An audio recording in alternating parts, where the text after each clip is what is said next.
And we'll be looking at what's happening in Osun State. Policies by the government of Osun State to revamp the economy and banish poverty in line with its 6-point integral action plan are said to be yielding fruits. With the latest report of the United Nations Development Programme, UNDP, with verifiable facts from the National Bureau of Statistics, placing Osun as a state with the lowest poverty incidence in the country. Clap, clap. No, one clap, no. Oh, only one. Only one clap until we'll hear more. Until we get QED. Okay. All right. So to help us understand how did they get to this point and what's being done to ensure that this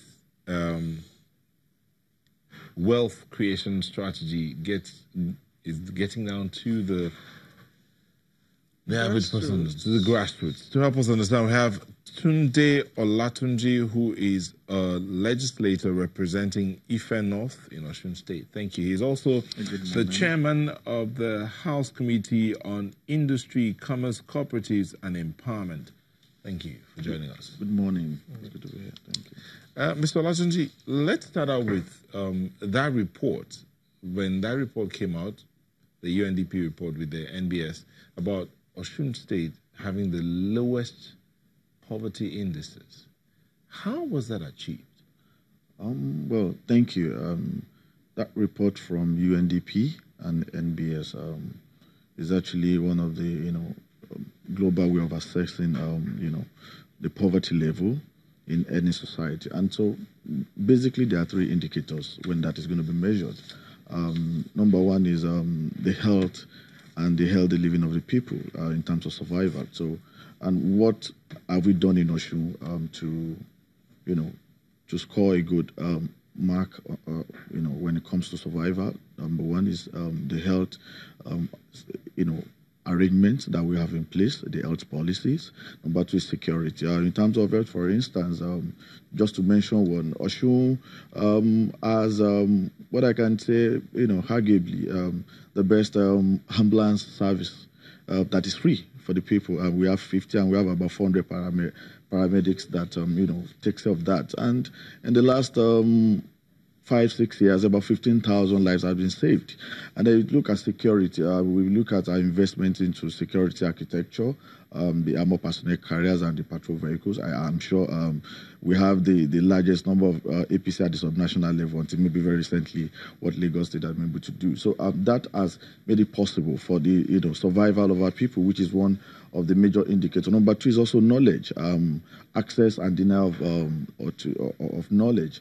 And then in Osun, we have the highest school enrollment figure that grew about 60% from 180,000 in 2010 to about 256,000 as at 2015. And we also have the school attendance rates are improving by about 90% from what it was in 2010. One of the major reasons. You said 90% increase. Improvement in school attendance.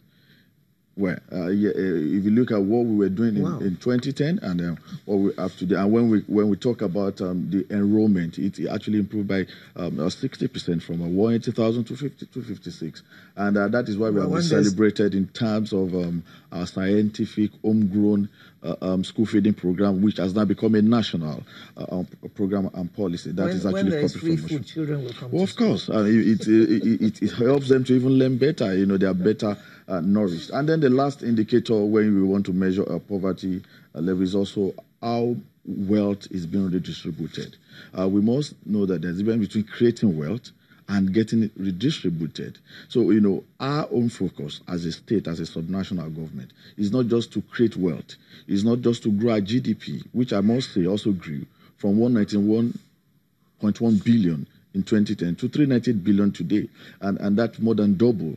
But we also ensure that we came up with policy that allowed wealth to be redistributed. So there are investments in architectures in terms of infrastructure and social amenities that made it for an average person in Osun to be able to plug and play and earn their living. So we look at all of these three indicators coming together. That is what made it possible for Osun to have the lowest poverty rate at 17.5 as against the national poverty index rate, which is over 50%. Okay. You've reeled out some very fantastic statistics. You talked about health, you talked about education.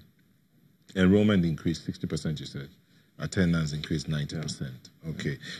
But when you say wealth redistribution, what exactly do you mean, wealth redistribution? Are you talking about medium and small scale industries? Is that how you're redistributing wealth? Or because there's a social intervention program going on across the country by the federal government, the trader money, the farmer money, and all of that. Is that what you mean by wealth redistribution?